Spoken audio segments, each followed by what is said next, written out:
Mga boss, sabi ni Asureno, ito yung pumalit kay Mayor Benji Magalong. Sabi niya, sa ngayon, wala pa kaming nakikitang opisyal na maaaring sampahan ng kaso.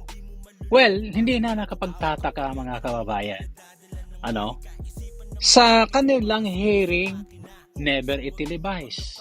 Ano bang kinatakutan ninyo kung wala kayong tinatago?